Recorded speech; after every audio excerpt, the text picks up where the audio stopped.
கிறிஸ்துவுக்குள் அன்பானவர்களே, இன்று ஒரு வாக்குத்தத்தம் நிகழ்ச்சிக்கு நான் உங்களை அன்போடு கூட வரவேற்கிறேன். இந்த நாளில் வாக்குத்தத்த செய்தியின் தலைப்பு உபத்திரவத்தில் ஜெயம்.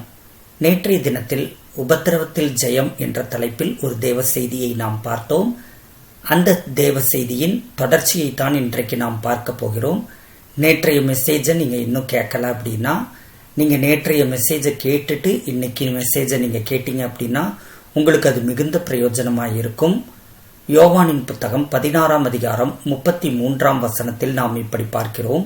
உலகத்தில் உங்களுக்கு உபத்திரவம் உண்டு, ஆனாலும் திடன் கொள்ளுங்கள், நான் உலகத்தை ஜெயித்தேன் என்றார். அருமை சகோதரர்களே, அருமை சகோதரிகளே, இந்த உலகத்தில் நமக்கு நிச்சயமாக உபத்திரவம் உண்டு. உலகத்தார் நம்மை எப்பொழுதும் உபத்திரவப்படுத்துகிறதற்கு தயாராக இருக்கிறார்கள்.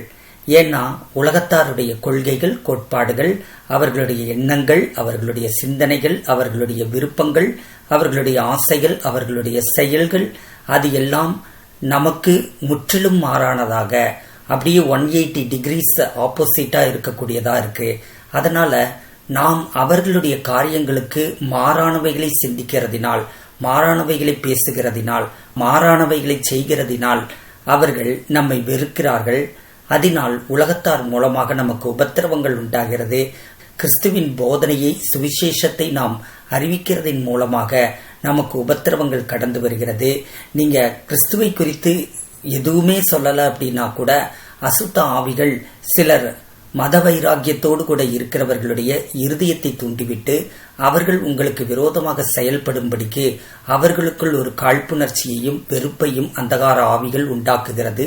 அருமை தேவ பிள்ளைகளே, உலகத்தில் உங்களுக்கு உபத்திரவம் உண்டு, ஆனாலும் திடன் கொள்ளுங்கள், நான் உலகத்தை ஜெயித்தேன் என்றார். ஆம் தேவ பிள்ளைகளே, இந்த உலகத்தில் நமக்கு உலகத்தாருக்கு வருவதைப் போலவே பண கஷ்டங்கள், கடன் பிரச்சனைகள், போராட்டங்கள், வியாதிகள், பலகீனங்கள், குடும்பத்தில் சண்டைகள், சச்சரவுகள், இப்படிப்பட்டதான பல காரியங்களும் நம்முடைய வாழ்க்கையில் வருவதுண்டு. அதோடு கூட கிறிஸ்துவின் நிமித்தமாக, கிறிஸ்தவன் என்கிற நாமத்தின் நிமித்தமாக நாம் பல பாடுகளையும் உபத்திரவங்களையும் அனுபவிக்கிறோம். ஆனாலும் திடன் கொள்ளுங்கள், நான் உலகத்தை ஜெயித்தேன் என்றார். ஆம் தேவ பிள்ளைகளே, எந்த உபத்திரவமாய் இருந்தாலும், அது உங்கள் சொந்த வாழ்க்கையில் உண்டாக்கக்கூடிய உபத்திரவங்களாய் இருந்தாலும் சரி, அதே நேரத்தில் கிறிஸ்துவின் நாமத்தின் நிமித்தம் உங்கள் வாழ்க்கையில் வருகிற உபத்திரவங்களாகட்டும், நீங்கள் ஊழியம் செய்கிறதின் நிமித்தமாக, நீங்கள் ஆத்தும ஆதாயம் செய்கிறதின் நிமித்தமாக, நீங்கள் பக்தி வைராக்கியத்தோடு கூட வாழ்கிறதின் நிமித்தமாக உங்கள் வாழ்க்கையில் வரக்கூடிய உபத்திரவமாய் இருந்தாலும் சரி, நீங்கள் திடன் கொள்ளுங்கள், நான் உலகத்தை ஜெயித்தேன் என்றார். ஆம் தேவ பிள்ளைகளே, கிறிஸ்து உலகத்தை ஜெயித்தவர். அவர் மரணத்தை ஜெயித்தார், பாதாளத்தை ஜெயித்தார், உலகத்தை ஜெயித்தார், உலகத்தின் அதிபதியை ஜெயித்தார். சிலுவையில் அவை எல்லாவற்றையும் வெற்றி சிறந்து அவர் மரித்து உயிரோடு கூட எழுந்தார். அப்படிப்பட்டதான இயேசு கிறிஸ்து அவர் உலகத்தை ஜெயித்ததின் நிமித்தமாக நம்மையும் அவர் ஜெயிக்க பண்ணுகிறார். எல்லா காரியங்களிலும் நம்மை ஜெயம் கொள்ளுகிறவர்களாகவே அவர் நிறுத்துகிறார். யோவானின் புத்தகம் 14ஆம் அதிகாரம் 27ஆம் வசனத்தில் இப்படி முடிக்கிறார். உங்கள் இருதயம் கலங்காமலும் பயப்படாமலும் இருப்பதாக. ஆம் தேவ பிள்ளைகளே, உங்களுடைய இருதயம் கலங்காமலும் பயப்படாமலும் இருப்பதாக. நீங்கள் எந்த தொந்தரவுகள், எந்த உபத்திரவங்கள், எந்த பாடுகளுக்கு மத்தியில் நீங்கள் கடந்து சென்றாலும் சரி, அவை எல்லாவற்றுக்கும் மத்தியில் உங்கள் இருதயம் கலங்க வேண்டியதில்லை, நீங்கள் பயப்பட வேண்டிய அவசியம் இல்லை என்று சொல்லி ஆண்டவர் நமக்கு கற்றுக் கொடுக்கிறார். உங்கள் இருதயம் கலங்காமலும் பயப்படாமலும் இருப்பதாக என்று இயேசு சொல்லி இருக்கிறார். நீங்கள் எந்த சூழ்நிலையிலும் உங்கள் இருதயத்தில் கலக்கமடைய தேவையில்லை, நீங்கள் பயப்படவும் வேண்டிய அவசியம் இல்லை. ஏனென்றால் சமாதானத்தை உங்களுக்கு வைத்து போகிறேன் என்று சொல்லி ஆண்டவர் சொல்லி இருக்கிறார். என்னுடைய சமாதானத்தையே உங்களுக்கு கொடுக்கிறேன் என்று சொன்னார்.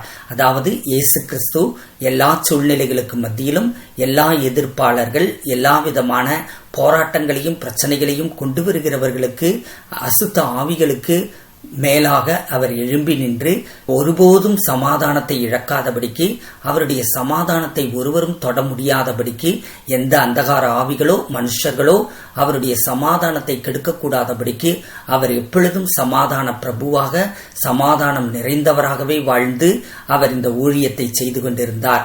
அருமை தேவ பிள்ளைகளே, சமாதானத்தை உங்களுக்கு வைத்து போகிறேன் என்று அவர் போவதற்கு முன்பதாக, அதாவது அவர் மரித்து உயிர்த்தெழுந்து பரலோகத்திற்கு போவதற்கு முன்பதாக அவர் தம்முடைய சீஷர்களிடத்தில் அவர் சொல்லுகிறார். சிலுவைக்கு கடந்து போவதற்கு முன்பதாக இதை சொல்லுகிறார். சமாதானத்தை உங்களுக்கு வைத்து போகிறேன், என்னுடைய சமாதானத்தையே உங்களுக்கு கொடுக்கிறேன். ஆம் தேவ பிள்ளைகளே, அவருடைய சமாதானத்தையே கர்த்தர் நமக்கு கொடுத்திருக்கிறார். உலகம் கொடுக்கிற பிரகாரமாக நான் உங்களுக்கு கொடுக்கிறதில்லை. உலகம் நமக்கு சமாதானத்தை கொடுக்கலாம். உலகத்தில் அநேகர் சமாதானத்தை தேடலாம்.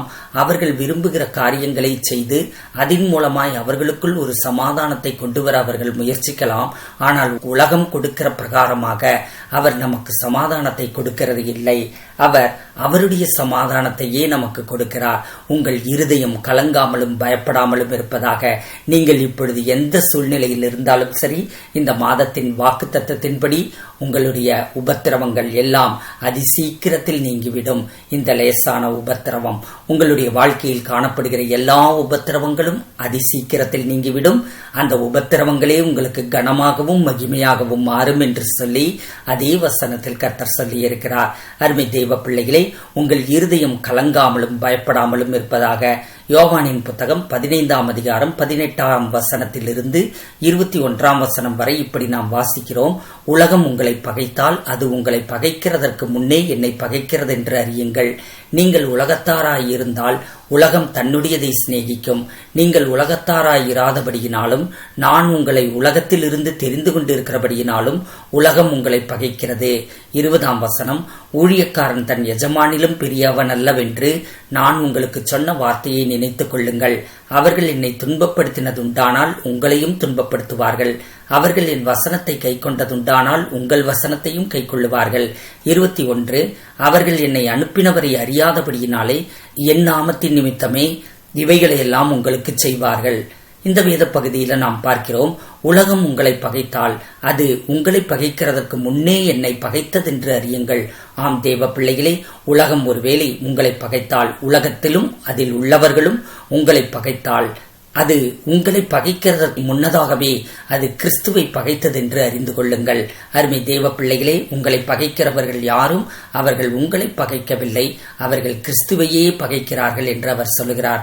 உன்னை தொடுகிறவன் என் கண்ணின் மணியை தொடுகிறான் என்று சொன்ன அதே தேவன் உன்னை பகைக்கிறவன் என்னை பகைக்கிறான் என்றும் அவர் சொல்லியிருக்கிறார்.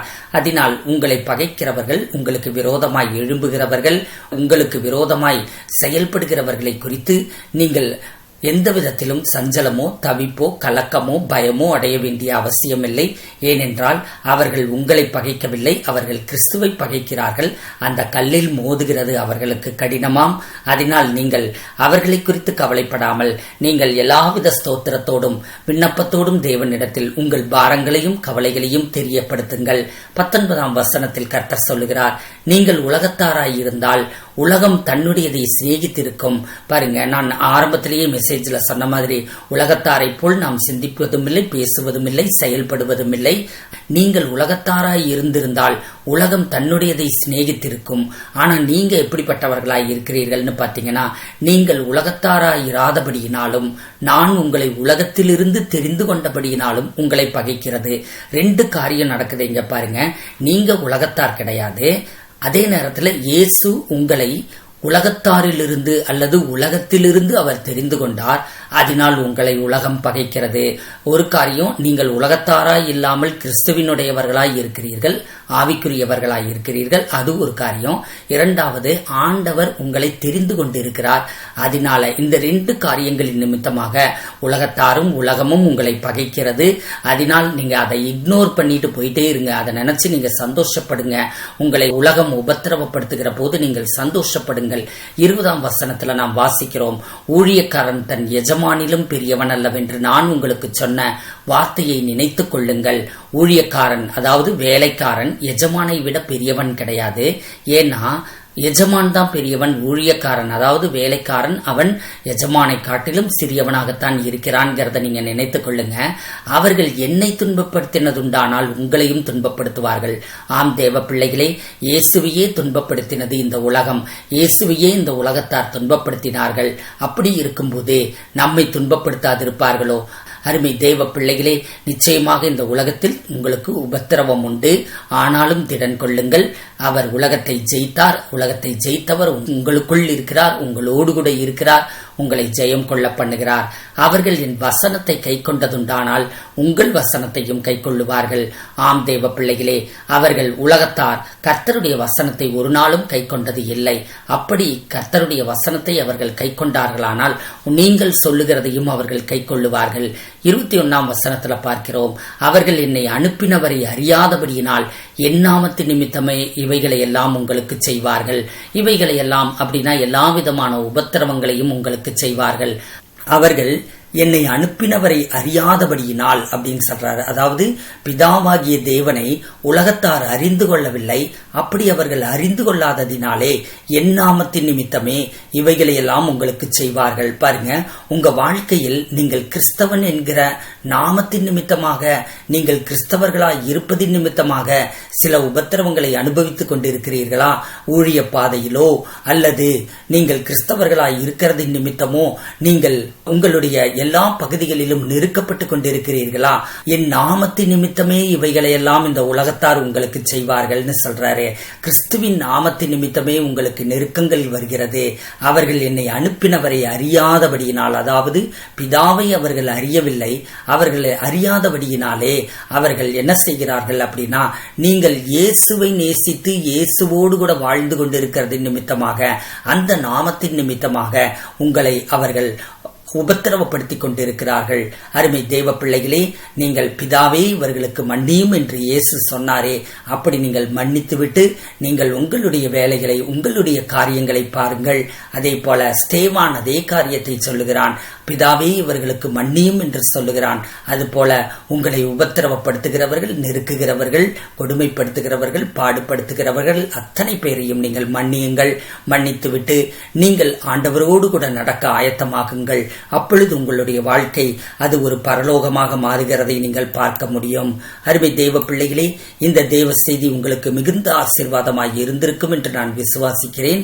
இந்த தமிழ் பைபிள் ஸ்டடி சேனலை நீங்க சப்ஸ்கிரைப் பண்ணுங்க, இந்த வீடியோவை லைக் பண்ணுங்க, கமெண்ட் பண்ணுங்க, ஷேர் பண்ணுங்க. கர்த்தர் தாமே உங்களை ஆசீர்வதிப்பாராக. ஆமேன்.